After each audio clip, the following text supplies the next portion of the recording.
L'économie et les échanges commerciaux avec le coût des externalités, internalités environnementales.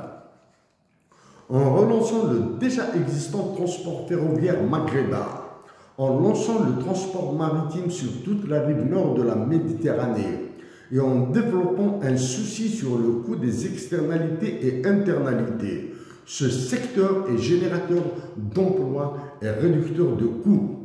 Son multiplicateur sera un sujet de recherche pour les intéressés.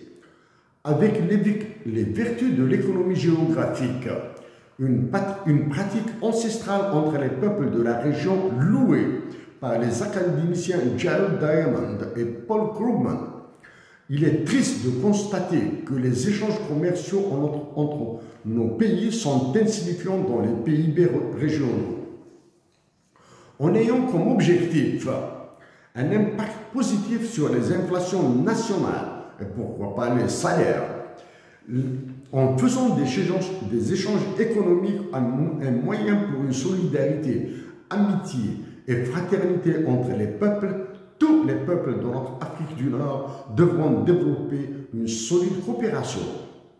En focalisant sur l'amélioration du bien-être des habitants et en évitant de se faire des illusions sur les échanges gagnant-gagnant, les directions politiques de nos pays doivent libérer leurs moyens de production et soutenir toutes les initiatives, tant coopératives qu'individuelles, avec des politiques de taux de change ou des ententes ou plurilatérales offensives sur ces taux.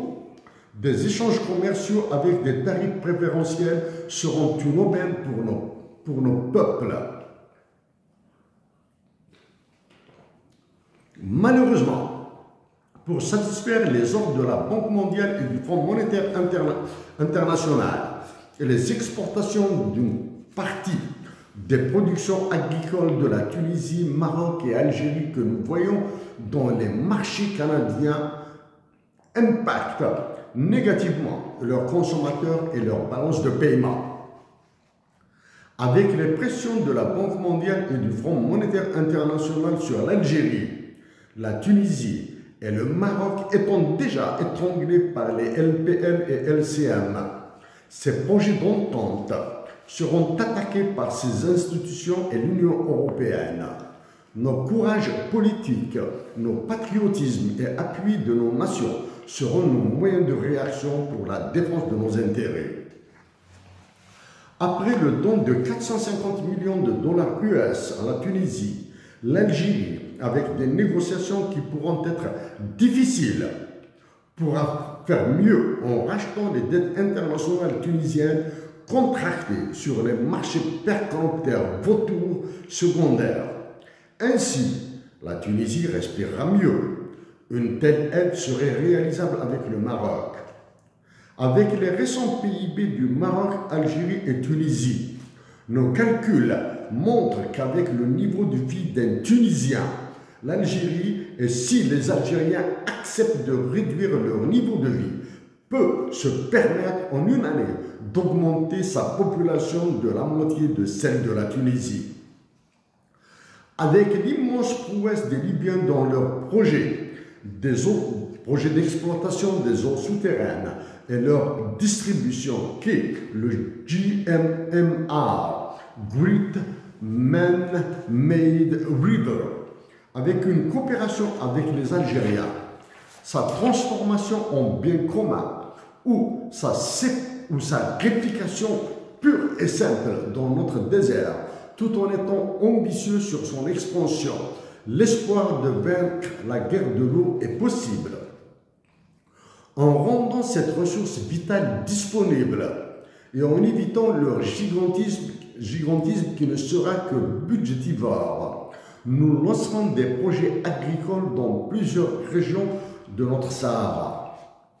Les terres et les eaux algériennes sont frappées d'une déplétion et rareté qui ferait peur à toute personne consciente des enjeux qu'elle porte.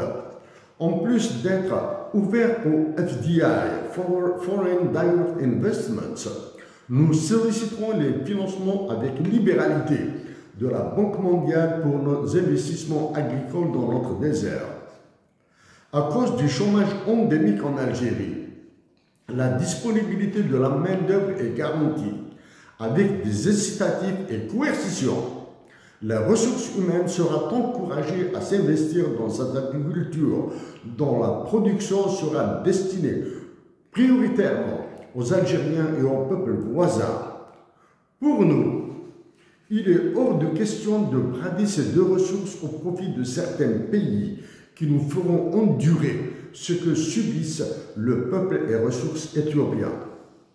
Dans ce souci de combattre l'insécurité alimentaire, nous développons aussi des ambitions d'investissement dans l'agriculture européenne sur les terres françaises, espagnoles et portugaises pour bénéficier des avantages de la politique agricole commune, la PAC.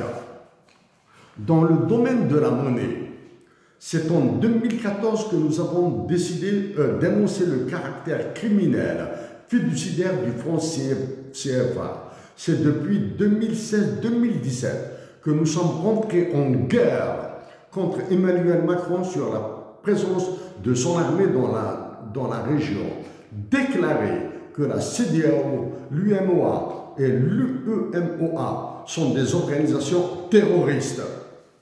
Avec les moyens financiers de l'Algérie, la Chine et la Russie, excepté les pressions des USA et la menace de leur dollarisation forcée, les hésitations et tergiversations des peuples broyés par cette monnaie et ces organisations sont incompréhensibles. Au grand drame de la nation, l'État algérien et sa diplomatie fricotent depuis quelques années avec ce genre d'organisation criminelle et nous visons la CEDEAO. C'est aussi en 2014 que nous avons suggéré la création d'un marché international des ressources naturelles et du carbone dans lequel seront considérés les mécanismes du protocole de Kyoto et des ressources naturelles dans le Ténéré triangulaire, Algérie, Mali, Niger, qui sera ouvert aux autres pays de la région. Mais la violence de la France, de certains pays de l'OTAN, du FMI et de la Banque mondiale est un immense frein qu'il faudra casser. Avec nos décisions pour la monnaie algérienne, nous participerons aux discussions et négociations sur le destin de nos différentes monnaies pour éviter qu'elles deviennent des instruments de guerre et nous tenterons d'imposer une monnaie internationale ancrée sur l'air, la terre et l'eau.